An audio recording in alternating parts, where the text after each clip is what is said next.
Привет, друзья! Вы на канале Яхты на колесах, а мы в Туле. Но это лишь промежуточная точка нашего маршрута. Мы едем в Орловскую область, в город Мценск. Зачем мы туда едем? Будет отдельный ролик на канале, поэтому подписывайтесь, чтобы не пропустить. А сегодня у нас тест-драйв Лайки.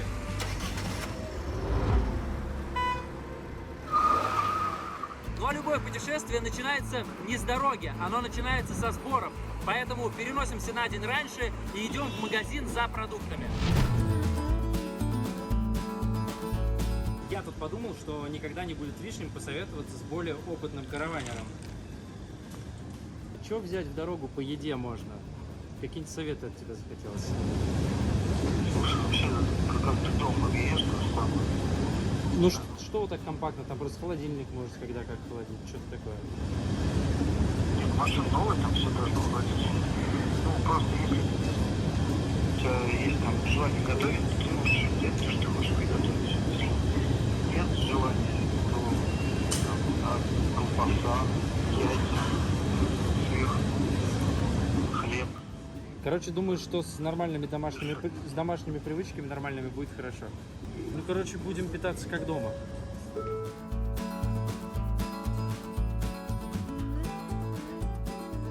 Итальянская машина, итальянская пища, итальянский бренд макарон. Получилось 2 пакета с продуктами и еще 2 бутылки воды. Сейчас будем проверять, как все это поместится у нас в холодильник и в шкафчик. Кстати, у нас здесь центральный замок, что очень удобно. То есть я подъехал, нажал кнопочку, открыл, не нужно ничего ключом у нас нажимать.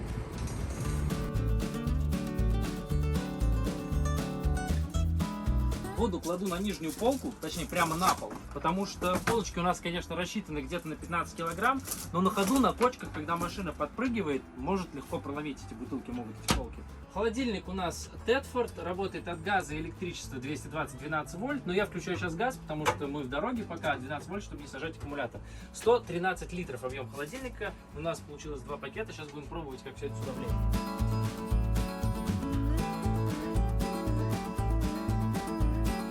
Ну, мы вот закупили самое основное на 2 человек, и как бы в холодильнике осталось достаточно много места. То есть при желании на большее количество дней или большее количество человек здесь уместить что-то самое необходимое, что нужно хранить в холодильнике, можно легко. Осталось раскидать то, что не нужно в холодильник по полочкам. Главное помнить так, чтобы что-то, что тяжелое, не шарахало и не ломало полочки в дороге.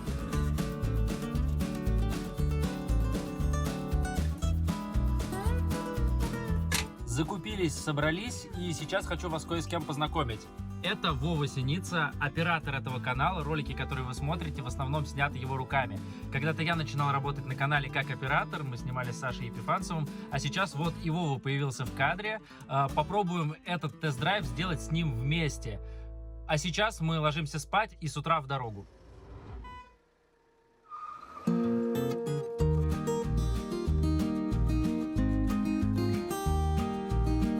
Максимальная скорость по трассе у меня получается 130 км в час. Это как раз заявленная скорость, но, например, из Санливинга получалось алькованного Санливинга выжимать порядка 150 км в час. Но Санливинг у нас весит 2 тонны 300, а здесь у нас 2 900. Ну, максимальная снаряженная масса и там 3,5 тонны. Мы часто в комментариях спорим о том, что в России не все адаптировано под автодома, что тяжело залить воду. Но вот, например, на всех Газпром нефть заправках, где есть подкачка шин, вы найдете залив воды. Его можно использовать в любых целях, также залить в автодом. Правда, тут, конечно, коротковат шланг, но тем не менее, вот таким образом мы можем легко заливать воду. Напишите в комментариях, на каких еще сетевых заправках вы встречали залив воды. В Мценск мы приехали на слет караванеров Абуна Фест и снимали здесь для вас истории о жизни и путешествиях реальных караванеров, а параллельно сами тестировали быт в Лайке Космо F510. Ну что, Вов, как тебе по итогу 3 дней Лайка? Просто ты с ней вообще не сталкивался, у меня уже был на нее обзор, какое-то знакомство. Вот общее впечатление, интерьер, какой-то быт. Смотри, я единственное сразу должен оговориться, что именно в плане путешествий, именно на автодомах, я уже с 2009 года путешествую с отцом. Первый автодом, на который я, в принципе, попал в свою жизнь, это был Adria Matrix. Это дом в разы выше класса. Он совершенно сделан по-иному. После этого я путешествовал на домах уже еще выше классом, который уже сделан на базе фур. Морелло. Морелло, если быть точнее, да. И там уже автодом изначально он рассчитан уже не на 6, а на 4. То бишь уже более комфортабельный, именно более семейный, который с маленькой себе рассчитан. Здесь же мы вот именно с тобой в таком формате путешествия именно первый раз поехали. Ну да, смотри, мы здесь сравниваем скорее с Sunliving эту историю, потому что по цене они плюс-минус соизмеримы. Там лайка чуть дороже, чем Ну, Sunliving. чуть-чуть, да, она дороже. Что в лайке порадовало, так это ручки багажника. Открывать их можно одной рукой, также закрыть, открыть и открыть всю дверь.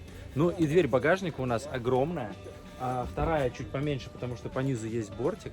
Но, как мы видим, объем багажника просто каких-то нереальных размеров. И мало того, есть очень большая дверь в сам салон, и туда легко можно пройти, что-то взять. Вот у нас здесь лежат штативы, техника. Причем зайдет даже такой человек, как я. Вот, да, легко абсолютно можно прямо, не выходя на улицу, зайти за техникой, забрать ее, что-то сделать. Это прямо полноценно, почти как еще одна такая хозяйственная комната. Вот знаешь, мне только интересно, вот тебе как человеку, ездящему на мотоцикле, вот насколько тебе здесь удобно его будут сюда затаскивать, допустим? Слушай, я думаю, сюда прям мотоцикл затащить, конечно, будет проблемно. Сюда можно закатить какой-то небольшой скутер. Вот, вопрос, что нужно тогда к стенке сделать какую-то дополнительную фиксацию. Не, знаешь как, можно не к стенке делать, а к полу. Потому что на стенке можно делать крепление для велосипедов. Либо лыжи, сноуборды, либо сушилку. Кстати, очень сушилка ботинок. Вот на эту часть очень делают. То есть, допустим, на сноуборде катаешься, закинул, так сделали удобно.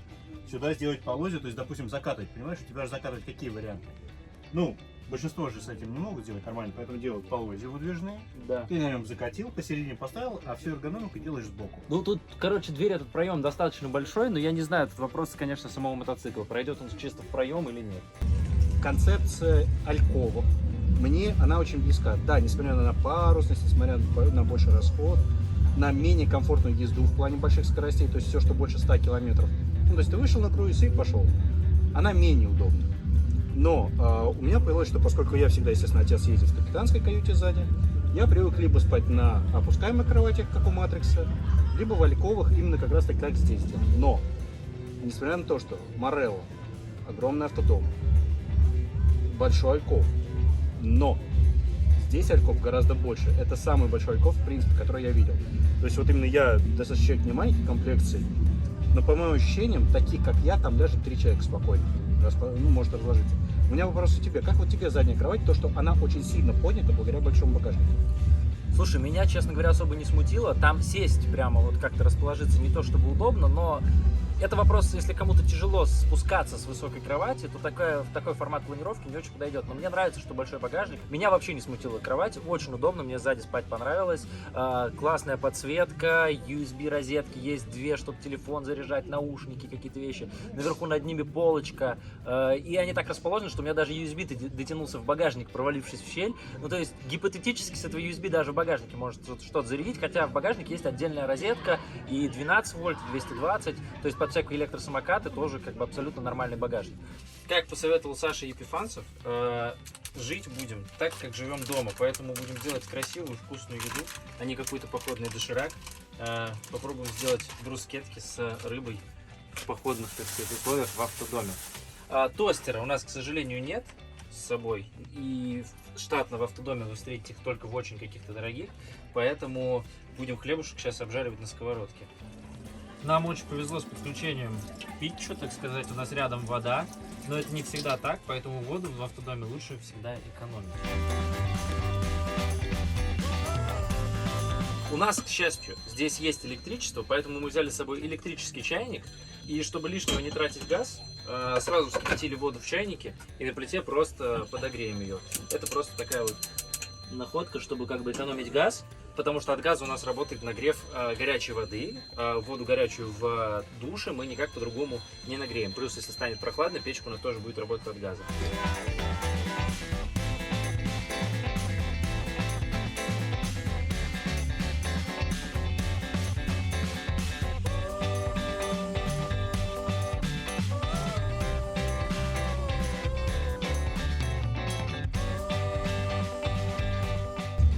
смотри, автономность. Мы здесь стояли в кемпинге, у нас не было проблем с заливом воды, электричеством. Но как думаешь, как бы мы себя чувствовали в автономности в этой машине? Я понимаю, что воды бы нам, если бы мы экономно расходовали, на 2-3 дня точно хватило бы. Но ехали мы с полупустым, соответственно, в принципе, на 3 дня у нас ушло 1,5 бака. Если бы экономно расходовать, то... Да, но мы изначально, когда сюда шли, мы изначально предполагали, что у нас будет вода. Да. Мы можем не экономить, хотя мы оба с тобой знаем, как это делается. В этом плане вот было комфортно. Мы в домашних таких просто условиях, поэтому вообще не экономили с чашечкой. Кассета биотуалета у нас заполнилась за 2,5 дня, что как раз нормально и в принципе так и должно быть на 2 человек. Даже по такой дорожке, щебеночке, ее получается в целом нормально вести. Но если вдруг это совсем становится невозможным, достаточно она не тяжелая, можно донести ее в руке. Многие переживают, что в России мало приспособленных мест для слива, например, кассет и вообще для караванинга. Но как отзываются караванеры, путешествующие по России, а таких стало достаточно много, особенно в последний год. С этим проблем обычно не возникает. На заправках много где можно слить кассету, просто в туалет помыть. Но даже в таком свежем небольшом кемпинге здесь, в Орловской области, который образовался год назад, у нас есть место для слива и есть чем помыть кассету. Душ. Смотри, душ, мне было в самом душе именно достаточно просторно, но туалет, я в туалете умещаюсь, но как тебе? Это ты умещаешься, да. Это важный вопрос. Поскольку как я тебе привык история? в Мореле, допустим, если брать, даже если не брать Матрикс, они большие, то в Мореле там отдельная комната огромная, то есть по размеру, как любая из тех комнат, которая здесь есть. Там можно развернуться, пройти. Здесь же я захожу, закрываю за собой дверь, я стою, я понимаю, что у меня даже место развернуться банально. Но смотри, с Морелло сравнивать, опять же, странно, вопрос ценовой категории. Матрикс, он тоже по-другому расположен, то есть, допустим... Если вернуться к Sunliving, Sunliving, на самом деле, в этом, мне кажется, показался достаточно попросторнее. У нас был тест-драйв Sunliving, осенью мы ездили, мне там было, вот правда, просторнее. И даже новая, вот без гибкой двери, сам туалет в сравнении с лайком. С гибкой дверью на трансофер. С гибкой дверью, но вопрос там какой-то технологический. Это да, это технологически, то, что может быть она не совсем так же удобно. Но даже в планировке с квадратным обычным туалетом с дверью есть ощущение, что в туалете попросторнее. Мне здесь было нормально, но опять же, вы посмотрите, какая у вас комплекция, чтобы вам было в этом комфортно. Что можно сказать про кухню в Лайке? Очень нравится. Никаких серьезных нареканий вообще, чтобы что-то было неудобно, не заметил. Очень классно, что есть дополнительная вот эта рабочая поверхность. Угловая плита достаточно эргономичная и обеспечивает вот это дополнительное рабочее пространство. Вообще столешница получается достаточно большая благодаря еще вот этой небольшой столешнице. Единственное, что вся она деревянная, такая вот, ну, с покрытием каким-то пластиковым, и страшно поставить что-то горячее, чтобы ее не испортить. Поэтому лучше брать какие-то дощечки, на которые можно поставить. Но, тем не менее, это во всех домах такого класса, у нас здесь не будет какой-то гранитной столешницы и так далее. И это очевидно и понятно. Я изначально, поскольку тоже достаточно много ходил в походы и путешествовал на автодомах, когда я приезжаю, я в основном в автодоме не готовлю. Я изначально либо из Москвы ты берешь продукты, которые ты уже готовы везешь, и просто холодильник забил, и просто их тратишь. Либо же готовишь на улице. Там ты делаешь какую-то мелкую, там порезать, чай приготовить, там какие-то к завтраку сделать, там бутербродики нарезать. То есть кухня есть, кухня, вполне на ней можно готовить и делать что-то. Но я привык именно жить форматом, что я заранее все приготовил, все расписал, и кухню использую минимально. Поэтому для меня, может быть, размер кухни был не так актуален и не так важен.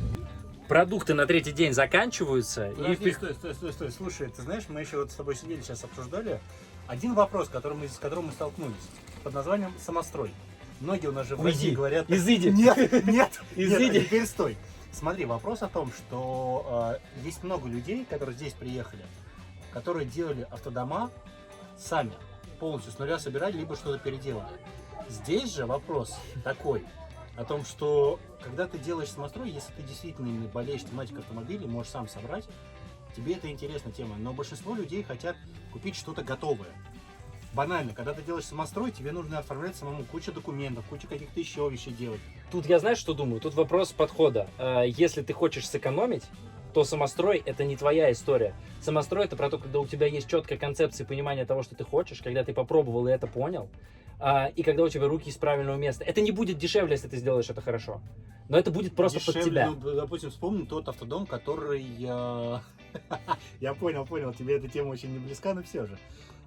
Вопрос о самострое, он иногда может быть даже дороже выйти, потому что здесь же фирма уже все оформила, все провела. Это конвейер. Да, это конвейер, и здесь все правильно оформлено и сделано.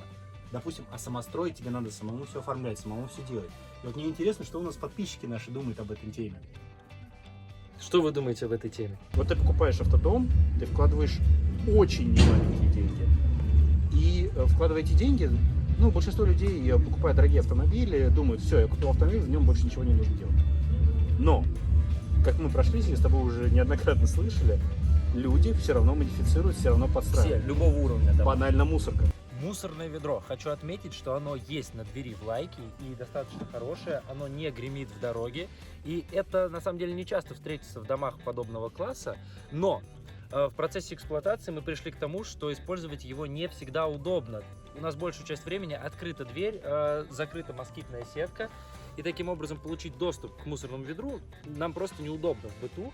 И мы были вынуждены закрепить вот здесь пакет. То есть это вот такой нюанс. Конечно, хорошо, когда есть мусорное ведро еще где-то на кухне, но это уже только в основном в дорогих домах.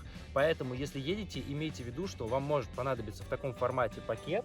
У нас пакет с такими затяжечками, веревочками, мы можем всегда его там зафиксировать. В общем, какой бы удобной ни была машина, к ней нужна какая-то притирка к каждому автодому. Если вы выбираете его в покупку, какое-то первое время вы все равно будете сталкиваться с какими-то неудобствами и потихоньку адаптировать ее под себя. И это нормально. Никто на заводе не знает конкретно ваши потребности, и поэтому без какой-то персонализации это невозможно. Я, в принципе, всегда ездил на джипах. Ну, ввиду профессии, как оператора, мне приходится много техники возить. Я привык к высокой посадке, но все равно, то есть проехать там 500, 700, 800, 1000 километров было на ней тяжеловато. Здесь же, садясь сюда, ты садишься, во-первых, у тебя руль расположен не вот так, а именно как у водителей, именно у дальнобойщиков. То есть ты положил руки, кинул и просто спокойно наслаждаешься едешь. Это очень комфортно. Это нюанс фиатов, и на них на всех удобно. Но тут хочу заметить один момент, Вов. А почему ты в этой поездке у нас не сидел за рулем в Лайке? А, ты решил затронуть эту тему. Да, я Смотри, во-первых, кстати, интересный тоже вопрос. Это я к тому, что здесь механическая коробка передач. Несмотря на то, что у меня есть права на механике, я уже со стажем больше 11 лет, я так отвык от механики и все-таки предпочитаю автоматы. Но сейчас все машины новые идут на автомате. Для меня это приятный аспект и бонус. Интерьер. Какие у тебя ощущения, впечатления об интерьере? Опять же, вот мы смотрим на Sunliving, какие-то линейки аналогичные по классу. Белый. Помнишь, мы снимали обзор на него недавно? И тогда мы с тобой оба зашли, и нас поразила именно эта история о том, что ты заходишь, светлый. Окна больше с обеих сторон. Здесь интерьер потемнее. белый. Здесь потемнее, а там он настолько светлый, ты заходишь, у тебя прям нравится небо и земля. Но мы с тобой сидели, это тоже уже вопрос для обсуждения на самом деле. Здесь интерьер темный. Но мне понравился, он выглядит достаточно дорого. Я бы сравнил интерьер здесь по классу, как будто бы он как в Корале.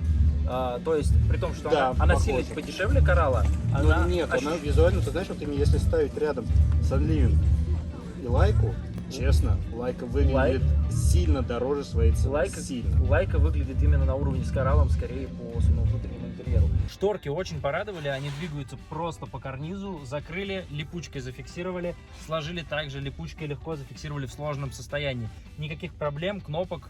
Спальня гостевая в столовой группе. Мы здесь с тобой не пользовались, потому что нас двое. Но я, знаешь, вот тоже, Да. извини, вот здесь очень важный момент. И мы когда в дороге ехали, я ради интереса, по старинке, решил проверить заднюю, как раз эту спальню. Чтобы мне лечь, приходилось делать вот так вот. Да, она... Для меня она очень неудобна, то есть у меня 1,77 м рост.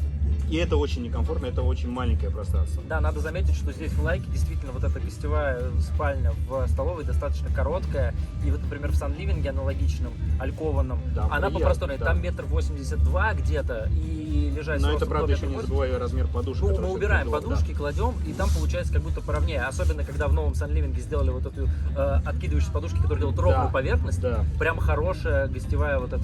Давай подведем итог. Как считаешь, стоит ли она за свои деньги? Вообще, вот если мы сравниваем с остальным, что у нас есть в России, примерно в этом диапазоне, хороший ли это вариант? Смотря, опять же, для кого, это надо уточнять. Для начинающих, как тоже, извини, давай затронем этот вопрос. Каждый человек предпочитает с чего-то начинать. То есть, если после аренды приходить, допустим, человек уже взял в аренду разных классов машин, попутешествовал, посмотрел. Для начинающих эта машина более чем подойдет. То есть здесь, в принципе, для минимально для освоения именно что такое автодом, как он работает, в плане пластика, в плане отделки, визуальной красоты и удобства брать можно. Если мы берем более продвинутых уже людей, но опять же, те, кто уже, допустим, катается на такого класса автомобиля, то, может быть, стоит посмотреть уже более чем-то высоким, но опять же собирать под себя. Ну и всегда, опять же, остается вопрос цены. В общем, пишите в комментариях, понравилось вам лайк или нет, как вам наш такой вот формат тест-драйва, такого обзора, что нравится, что нет, что изменить, о чем мы не сказали, что вам было важно, что нужно добавить. Меня зовут Антон. Владимир. Владимир Синица. До новых встреч, подписывайтесь на канал. Пока.